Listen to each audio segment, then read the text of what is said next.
With all the scare about the coronavirus going on out there, we have seen the number of phishing attempts focused on COVID-19 or corona increase by 400% over the last several weeks.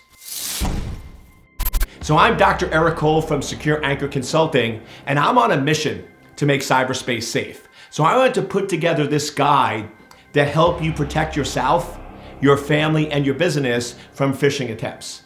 First and foremost, with many people now working from home, and it happened very quickly that you might have left your laptop or your computer in the office. So now you're using your home computer that traditionally you used maybe for 1 or 2 hours a night to surf the web. And now you're using it for 10 to 12 hours a day. And it's an old, outdated operating system that hasn't been updated. That puts you in a very high risk position. So the first thing you want to do to protect against phishing attacks is make sure that you have an updated operating system. You don't want to be running Windows 7 or XP or any of those older devices that are out there. You want to make sure you're up to date, Windows 10, fully patched, and make sure that you have automatic updates turned on. Now, the operating system is only the first part. You then want to make sure that all the applications that you have installed, whether it's Adobe, Java, Zoom, third-party apps, that those are also up to date and fully patched. Because an operating system that's out of date or missing a patch is essentially a vulnerability ready to happen.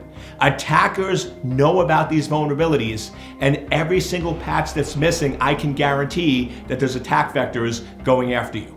So the first and most important thing is make sure your operating systems and applications are up to date, fully patched. And if there's an application or a piece of software that's installed that you're not using, you need to uninstall and remove it off your system, because the less software that's running, the less attack surface that somebody could come after you at.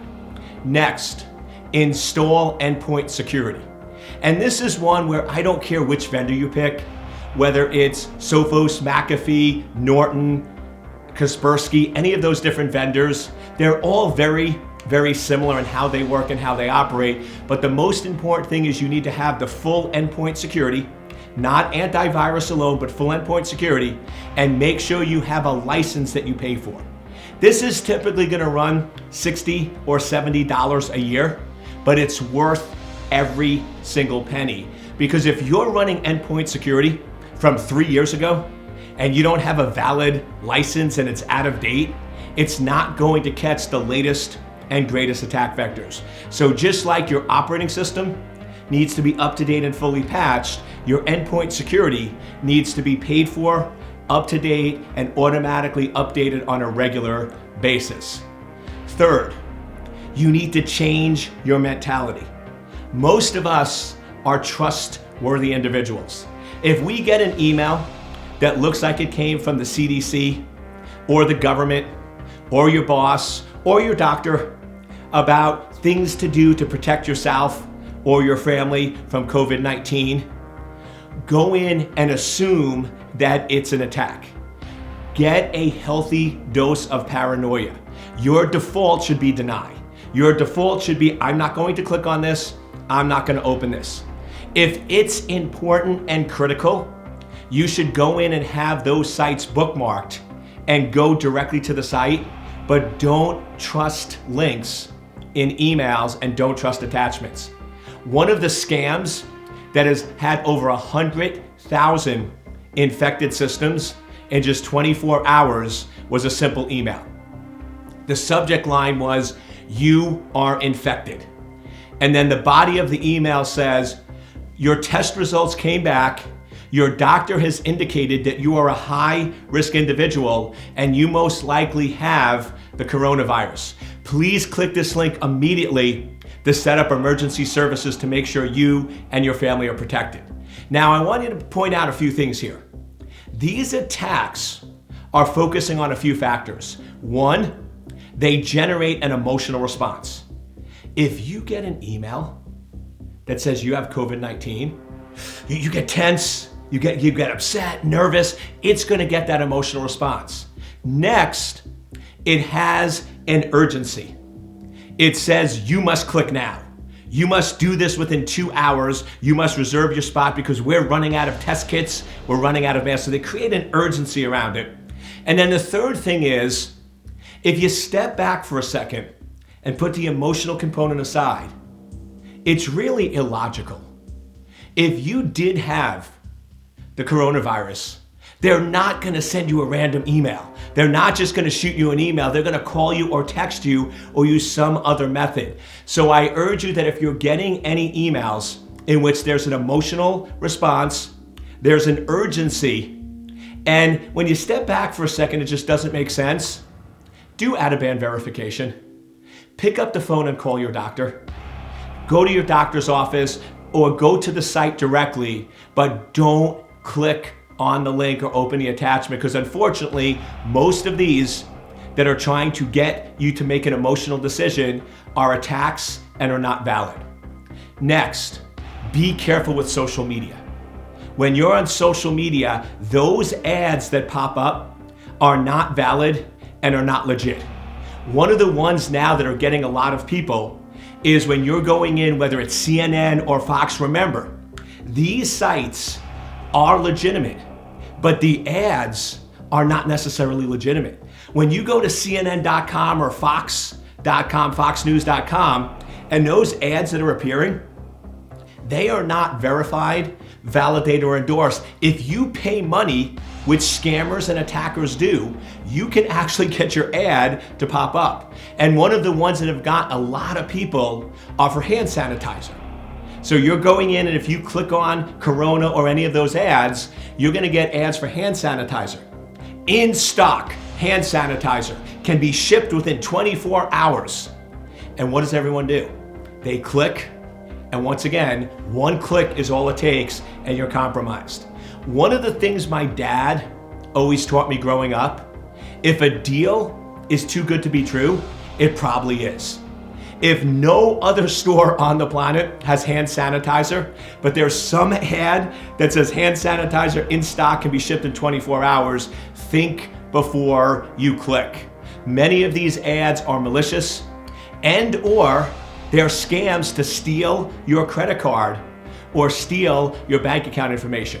So one of the other bonus items in terms of preventing phishing attacks is if you are going to buy anything and it's from a non-traditional site, my recommendation is don't do it. But if you're not going to listen to me and do it anyway, always use credit cards. Stay away from debit, because debit cards, if it's a scam, it comes out of your bank account immediately. Credit cards, go to the credit card agency and you can dispute those charges. So that's sort of a bonus tip that I've thrown in. And then finally, I know that it's easy for me to say, don't click, don't click, don't click. If you're getting emails or ads about Corona or COVID-19, and I tell you don't click, and it comes down to the protection of you, your family, or your coworkers, I know you're gonna click. So to me, security professionals saying don't do it isn't always great advice. So here's the final piece. Final piece of advice to prevent phishing attacks in the time of COVID-19 is use a separate device. So far, me and my team have evaluated over 573 different pieces of malicious software. And guess what? 100% of that malicious software runs on Windows operating systems only. So I'm not picking on Microsoft. Bill Gates is doing an amazing job. He's donating a lot. Kudos goes out to the Gates family and the amazing work they're doing. But unfortunately, if Windows has a 90% install base, and that's what the attackers are going after, my recommendation is, in checking email and doing a first pass, don't use a Windows device. What I actually do today is most of my email and web surfing is on my iPhone or iPad. I'm gonna always do a first pass, go through, verify, validate. If it turns out it really is legitimate and valid, then I'll leave it in my inbox, and then when I do my work from my Windows computer, I'll then access it then. but utilize that separate device. So either utilize a non-Windows system or have two computers. One computer you only use for checking email and surfing the web, and a second computer you have all your critical business and personal data. This way, if one of the devices gets impacted, you're still protected and you're still secure. So to protect yourself from phishing attacks, there's 5 core things you need to do. Make sure your operating system and applications are up to date and remove any unneeded applications. Install endpoint security with a valid license that's up to date. Don't trust email by default. Assume that email is malicious and do not click. Don't click on ads when you're on social media or other websites. And finally, utilize a separate non-Windows device to check email and surf the web. And if you do those things together, we can make cyberspace a safe place to live, work, and raise a family.